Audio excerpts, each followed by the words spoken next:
146 Sencom. He is still driving down 63. We're going towards into Pagos. He attempted to hit a person on a bike. 146 Sencom. There are more people on the bikes.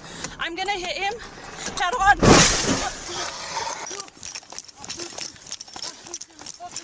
Don't let him get in! Stop, stop! Stop! Gee, good thing that guy was there to save the day, considering that the suspect he captured almost fatally injured multiple people. Now, to give some backstory, an article from KOAT Action News said that this happened in New Mexico, where a 39-year-old named Steven Jimenez cut off his house arrest ankle bracelet, stole a car, sort of, and proceeded to recklessly drive on the highway, which caused a police chase. I'm not going to show it, but if you watch the full dashcam footage, then you can see that the suspect tries to hit a biker. Fortunately, he missed, and no one was actually hurt during this whole interaction. Moving on, the female officer intentionally crashes her car into the suspect's truck. This mostly does nothing, but after that, the suspect gets out of his car, breaks the officer's windshield, and tries to steal the vehicle of a bystander who stopped to help. That's when he gets put in the chokehold. Now that everyone's on the same page, let's continue the video. Cut it out, cut it out, cut it out. Thank you. Cut it out. Stop, stop. Cut it the fuck out. He's trying to, stop. No, he's trying to grab my gun. Get out the cuff, get out the cuff. So here you can see that the Brazilian Jiu-Jitsu guy has taken control of the situation and has started leading as the female officer is panicking because she's not strong enough to easily cuff the suspect despite him being held down by somebody else. The panicking gets worse as the suspect, who probably is on some kind of stimulant, tries to grab her gun. Then this happens. The cuff. Get out the cuff. You motherfucker. I'm gonna fucking tase you. I got it. I'm gonna fucking tase you. Cut it the fuck out. So I have no idea why she was threatening to shoot a taser, as in her panic state, she could have easily hit the BJJ guy in the legs, effectively stunning him and ruining his ability to keep the suspect detained. This moment really gives me confidence in the police as I see yet another video of an officer failing at basic firearms principles. I hope they at least had her repeat a firearms safety course after watching the body cam footage. Now this next part is not advertiser friendly, so I'll just have to describe it. The female officer, for some reason, starts pushing the front of her taser gun into the suspect's head as she lets the BJJ guy cuff him for her, and at this point I think, should she just leave? Not only is she a danger to other people because she's panicking and has not been trained well enough, but obviously this guy has seen enough episodes of the Joe Rogan Experience to handle this on his own. 146, I got 1 male detained. We're on 63. At the 2. You got him detained? What an insult to the guy who actually stopped him. Now, based on the dash cam footage and the body cam footage, this whole interaction has been going on for about 6 minutes. That includes the car chase.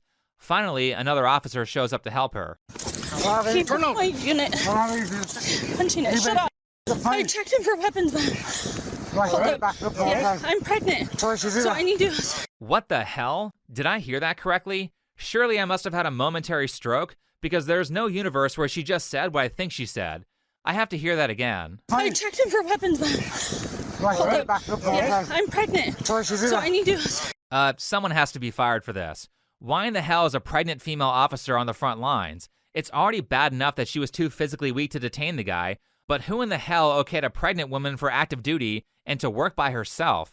This whole interaction makes me wonder, how long are we going to play this game for diversity points? I know the mainstream news, the Super Bowl, and Toyota are all immoral enough to let a 165-pound woman believe that she could play in the NFL without becoming paralyzed in the first game, but is society so far gone that they're clearing pregnant women for active police duty?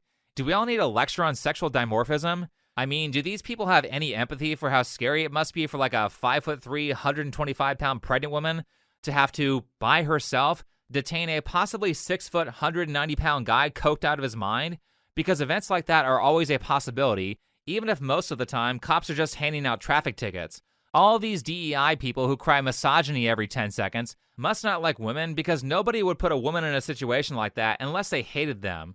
Now outside of that, of course it's all fun and games when dumb police interactions like this moment in Corpus Christi happen. Holy shit, cue the Benny Hill music.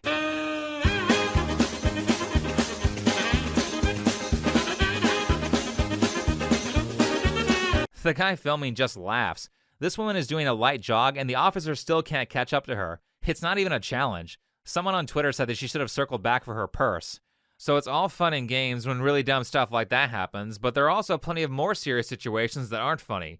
For example, if you're a woman and you're in a domestic dispute with your abusive husband, do you want a pregnant officer coming to save you? Not to mention that in cases where someone is being violent but there's a chance that they can be rehabilitated, if you're not physically strong enough to detain them peacefully, then you might have to use lethal force in a place where it wouldn't have been necessary.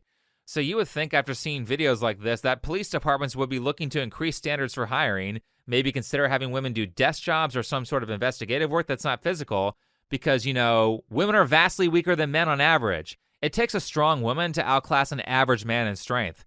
I remember when Drew Afwalo, who had been lifting for years, was bragging about being able to 1-rep max 225 on a deadlift. Now, as someone who began lifting with incredibly average strength, I was able to 1-rep max 225 and not drop the weight on the way down after like 2 months of lifting. So you would think that in a rational society, people would understand that there are biological differences between men and women, and then create policies based on that. Nope. Instead, we have the 30 by 30 initiative that wants to increase the number of female officers to 30% by 2030. Research suggests that women officers use less force and less excessive force, are named in fewer complaints and lawsuits, are perceived by communities as more honest and compassionate, see better outcomes for crime victims, and make fewer discretionary arrests, followed by some racist DEI shit that suggests that they might not arrest a person who committed a crime because of their skin color. They provide resources for this, a lot of which are paywalled or old, but to be perfectly honest, I don't care if they can prove these claims or not, because ultimately, if there are issues in these areas, you can fix them with better training, better disciplinary action, and better policies. However, no amount of policy changes or education can make the average woman as strong as the average man. But let's not talk about that. Here, watch this propaganda instead. Within Metro Nashville Police Department, we're doing a 30-30 initiative, and that is we're trying to get 30% female officers on our force by 2030. Every day I see more and more women officers out there in different roles. We can offer a different perspective. People engage with us a little differently than they do maybe a male officer. They feel a little bit more comfortable coming to us. Yeah, it's because they feel like you're less of a threat. I don't want actual criminals thinking that the police are not threatening. I want them to be afraid of negative consequences. But I'm glad that you got to achieve your dream and be a diversity hire, where apparently all you do is hand out water and give pizza to the homeless. I wanted to be an officer, definitely to help people and make a difference to everyone. Our quality of life outreach team works with many nonprofits, visiting displaced citizens, seeing how we can help the community, people that were scared to talk to the police or ask for help, or a person that has sat on the bench for 4 days, no one's even said hi to them. It's definitely changed people's lives and perspectives about what police officers do out there every day. Wow, so the citizens of Tennessee are paying this woman a minimum of $60,000 a year with full benefits, so she can basically work a soup kitchen. Imagine getting paid that for something that requires less skill than working at McDonald's. I thought police were supposed to, patrol or stop crime or something. If you want to hand out water to the unfortunate, then join the Peace Corps. Now, if you're doing something like an outreach program that negotiates peace treaties between rival gangs, that's one thing. That's certainly worth a minimum salary of $60,000 a year plus benefits. However, this stuff that she did here is literally just volunteer work. But there's like a lot of these women can do it too videos from Nashville Metro Police. Here's another one. I work at the Central Precinct in the Motors Unit. I'm really excited that we're going to have the first female officer on a motorcycle in more than 20 years. As I was growing up, all I wanted to do was be a police officer, and here I am. It is a rarity. People love it. They love to see me cruising down the street. A lot of people wave and say hello and tell me how much they admire what I'm doing and what my contribution is to the department. I'm glad everyone gassing you up about how great you are makes you happy. Normally that would be seen as narcissistic, but it's current year, so I guess that's now an inspiring example of public service. More importantly, what does people praising you have to do with your ability to do the job? Wait, they addressed that. The training that we do is a lot more rigorous than your normal everyday civilian rider. She came in just like any of the guys. She struggled the first day just like the guys did. Her expectations were no different, and the end result was no different. She did really well, and she actually came out as the #1 place in the class. Awesome. She's better than average men at maneuvering a motorcycle. But answer me this. If she has to pull a guy over for a speeding ticket, a warrant pops up on the computer for his arrest, and she has to detain him, what's she going to do if he resists? Right, she's either going to let him escape, get knocked out or worse, or have to use excessive force to stop him. By the way, it's not like the police have the highest standards for anything. In Corpus Christi, Texas, where that little police chase occurred, the fitness test includes a bench press, a 1.5-mile run, and the Illinois agility test. Let's see what the passing scores are for the bench press. We're going to go over the procedures so that you can successfully pass the bench press. Females will need 49.42% of their body weight, and males need 91.8% of their body weight. That is 1 max rep. What? So a 120-pound woman can pass this test with a 60-pound bench press, and 6'2" me has to bench like 180? I don't even think that 60 pounds qualifies as beginner weight for a guy. So men have to be like 2 to 3 times as strong as women to pass this test because that's fair. Do they get paid more? Next, the agility test looks like a bunch of nonsense that doesn't relate to anything realistic that an officer would experience. So let's skip that and move on to the 1.5-mile run. So the last exercise for the applicant PFT is a 1.5 mile run. For the males, you need to make it in 13 minutes and 33 seconds. For the females, you need to make it in 17 minutes and 15 seconds. 17 minutes and 15 seconds for a 1.5-mile run? You can walk that. That's an 11-minute and 30-second mile pace at 5.2 miles per hour. Are you kidding me? No wonder those Corpus Christi cops ran so slow that they couldn't catch up to a mild jog. Honestly, if you're going to do an endurance test, I feel like the time should be low enough to make it so that participants can't walk parts of it and still pass. In Tennessee, where those diversity videos came from, the standards are not any better. In 2021, they moved away from the standard fitness test to an agility test that looks even easier to pass. You have to climb a 4-foot-tall fence, drag a 100-pound dummy, which is not even the weight of a petite adult female, and run 500 yards, which is not even a third of a mile. But more importantly, why aren't there things like a grip strength requirement, a squat requirement, a lat pull down or a row, a bicep curl requirement, or any exercise that is actually relevant to being able to capture and arrest a person outside of running? The best thing we got was a bench press, but these standards are embarrassing. One of the great things about the Metro Nashville Police Department is they are very encouraging of hiring and keeping a very diverse department. As long as you're the right person for the job, what you look like or what community you come from does not make a difference. Okay, so what if all the people who were the most qualified were all white men? Right. Obviously, a DEI program would have a problem with that. But it's not just diversity hiring and low fitness standards that are harming the ability of cops to prevent crime. Many areas have made the laws a lot more lenient, particularly since the year 2020, and because of that, in certain areas, we get stuff like this. This is the type of shit that irritates me. What's the point of coming to the store? Mind you, I'm at Walmart. Everything locked up. Motherfuckers are stealing basketballs and shit. Like, y'all gotta lock everything up. Like, every aisle is locked up. Every aisle. That's why I moved out of California to a state that doesn't decriminalize stealing, and to a state where you can actually legally defend yourself. But as we continue the race to the bottom when it comes to policing, what very commonly comes with lowered standards and lowered expectations is abuse of power. Incompetent people love to abuse any power they have. I've certainly noticed that in the content creator space. It's almost always the most unqualified and unskilled individuals who are the most corrupt, the most backstabby, and most likely to abuse the system and make the environment worse for everyone else. And it's not any different in other places too.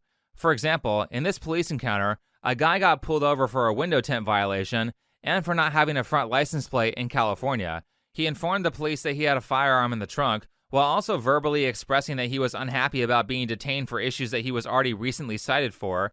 So one of the officers makes up some excuse for why she feels unsafe and pulls a gun on the guy, despite him not being a threat. Hey, what's up? How's it going? Hey, how you doing? Good. Hey, I'm stopping you because you got no front plate and your window tint's too dark. Any weapons in the vehicle? Yeah. What kind of weapons? It's a registered firearm in my name. Okay. Feels like I'm back in Nazi Germany or something. The way you people get treated like this, you know? For telling me that we're in Nazi Germany and he's recording us online and stuff like that, so I'm just a little concerned that he was so nervous and now he's telling me that there's a firearm. What's your cause of stopping me is what I want to know. You didn't even give me a cause. You said for your tint. I told you I got That's a ticket. probable cause to pull you over, right? Okay. Just because you... Whoa. That's way, whoa. Now in California, this is called brandishing a weapon. If you're a citizen of California and you brandish a firearm at someone who is basically not also pointing a firearm at you, then that is a misdemeanor or a possible felony, and you can go to jail for that. So of course this officer got reprimanded or fired for unnecessarily putting this guy's life in danger, right? Nope, she got promoted to detective. She points a gun at someone because his windows are too dark, and she gets a raise. Now, some of you viewers aren't old enough to know about this, but 10 years ago, there was a massive push on the internet to get police officers to do their job and stop breaking the law. Thanks to BLM, the narrative flipped from holding the police accountable for doing petty or illegal shit to defending criminals who got killed while violently assaulting an officer because they have a certain skin color. This new narrative completely killed the momentum of people trying to hold cops accountable for doing things like illegal searches and seizures or petty crap like this. What do you got going on out here? What does it look like? You want to be a smartass? It's called reckless burning. If you want to go that route, we can go ahead and push that route. Reckless burning, when you're burning something outside of an authorized area. I'll put these candles outside this bothering this guy. Do you have ID on you? I do, but I don't need to give it to you. Okay, is that really the route you want to take, sir? Have some condolences for somebody. Yeah, forget about that one, huh? What would you be doing out here if your friend died? What would you be doing? I don't know who your friend is. I love how that guy knew his rights, but what I don't like is this assumption that everything will suddenly become perfect if you hire more women. Not to say that all police officers are bad or they don't provide a vital service. On the contrary, I think most police officers are good, normal people who obviously provide a very important service like making sure stores in my area don't leave because they're getting robbed too much.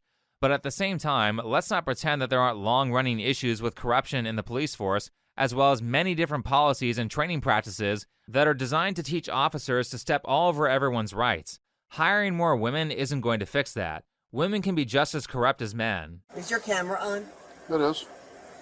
I'm the police chief in Tampa. Oh, how you doing? I'm doing good. Okay. I'm hoping that you'll just let us go tonight. Oh, okay. Yeah, I'll say you. Now that you say you look familiar, so. Yeah, I'm sure I do. Okay. All right, then we'll take care. And it was nice meeting you. All right. Oh, all right. You ever need anything, call me. Okay. Serious. All right. Appreciate that. Thank you. Yes, ma'am. You're welcome. Thank you for your service. Thank you for yours. Thank you. So. Fortunately, that woman got caught and got into a lot of trouble for her very obvious bribe attempt. So in my opinion, if you start hiring more women, not only will the corruption that we're all used to not go away, but also anywhere from 20 to 30% fewer criminals will be worried about the police being able to stop them while they're in the process of committing a crime, or a lot of people are going to be unnecessarily shot because the officers are too weak to detain them peacefully. So yeah, I don't like it. I don't like how standards are being lowered everywhere, especially in key areas that are important for our survival, like the military and the police. But it's not just there. We get shittier movies, we get video games that have massive bugs on launch, and we get incompetent Disney employees who kill your wife but you can't sue because you signed an arbitration clause when you joined Disney+. So that's what this whole race to the bottom leads to, and I wish the world wasn't this way, but because it is, you have to look out for yourself and make sure that you don't step on any landmines. For example, you have to know your rights like this lady. What the f*** do you want? I am here to talk to you. Are you home? You! Are you home? Get the f*** off my property! You got a warrant? I actually do have a warrant. Well, really? Nobody's welcome. Get the f*** off my property. You can stand on the f***ing curb, and then you can show me your f***ing warrant. But until then, I suggest you get the f*** off my property, bitch. No need for that name call. Yeah, you bitch! You pointed f***ing ARs at me! Now, I don't know if she did anything criminal, but whether she did or not, this was a great lesson in how to prevent police corruption. I don't care if that cop said she had a warrant. I'm not stepping outside unless I see it. If I'm being accused of a crime, then we aren't buddies. So, know your rights. Learn how to say stuff like, I don't consent to any searches. Outside of educating yourself to avoid certain landmines, there's no simple solution to this. Basically, for as much time as corrupt individuals have spent degrading Western standards, we have to spend building them back up. And that happens when everyone does their part at the individual level. As a YouTuber, I don't have any power over the police force. I mean, I can tell people to look up their rights and that helps with preventing corruption, but there's basically nothing I can do with things like the fitness standards. But what I can do is help clean up the area that I do have control over. I can inspire individuals to build useful skills and try harder. I can mentor other creators and teach them how to have high standards when it comes to quality for their content.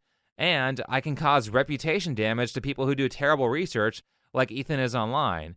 And if you think reputation damage never does anything, well, it does. What happened to In Praise of Shadows? Oh, that's right. He's gone because he got called out for uploading a bunch of slander against Wendigoon and Brandon Buckingham. Nick is not green? Well, after he signal boosted false allegations against Super Mega, He lost a ton of subscribers, had to apologize a bunch of times, and disappeared for months. And what happened to Mr. Beast's best friend? So that's my area. And if things are going to get better, what happens is that the next person, which is you, the viewer, goes into his or her field and maintains and promotes high standards. That can be in an industry like content creation or the police force, or it could be personal standards like making sure that your kids get home-cooked meals so they don't become sugar addicts from eating processed foods like Mr. Beast Lunchables or drinking Logan Paul Gatorade. And what will end up happening is that you'll create a bystander effect so that it's not just you who can achieve and uphold high standards, but the people around you will start doing it too. Probably the coolest example of a bystander effect that I've seen on the internet recently is this moment here at a carnival where one of the rides malfunctions or has a loose bolt or something, and it's about to fall backwards and cause some pretty intense casualties. One guy realized that the machine is light enough to hold upright if he just pulls on it, so he does that. People see him, they rush in to help, and everyone on the ride gets saved with no injuries.